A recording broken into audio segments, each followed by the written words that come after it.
इतके गोंधळलेले विरोधक पाहिले नाहीत. फडणवीसांचं वक्तव्य. निवडणूक आयुक्तांकडे नेमकी काय मागणी करावी हेच विरोधकांना माहीत नाही.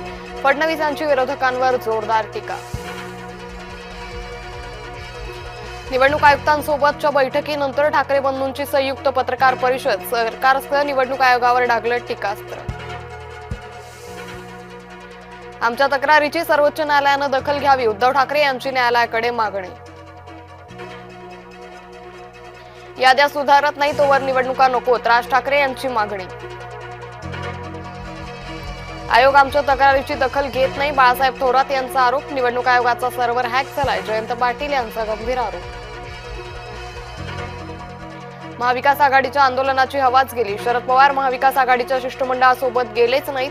पूर्वनियोजित कार्यक्रमामुळे पवारांचा नकार. महाविकास आघाडीला हव्यात मतपत्रिकेवर निवडणुका. मतचिठ्ठी शक्य नसेल तर मतपत्रिकेवर निवडणुका घ्यायचा महाविकास आघाडीचा आग्रह. मुख्यमंत्र्यांसमोर 62 माओवाद्यांचं आत्मसमर्पण. कुख्यात माओवादी सोनू उर्फ भूपतीचं आत्मसमर्पण. समर्पित शस्त्रांमधून दिसली माओवाद्यांची तयारी.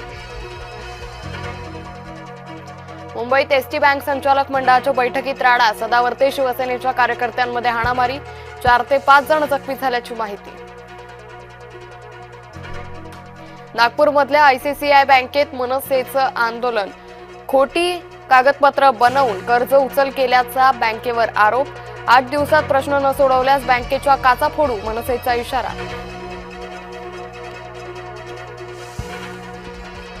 गोंदियाच्या पालकमंत्रीपदी इंद्रनील नाईक. बाबासाहेब पाटलांचा गोंदिया जिल्हा पालकमंत्री पदाचा राजीनामा. प्रकृतीचं कारण देत अजित पवारांकडे पाठवला राजीनामा. रवींद्र धंगेकर गप्प बसेनात. मंत्री चंद्रकांत पाटील यांच्यावर गंभीर आरोप. कुख्यात समीर पाटील मंत्री चंद्रकांत पाटलांच्या जवळचा असा आरोप.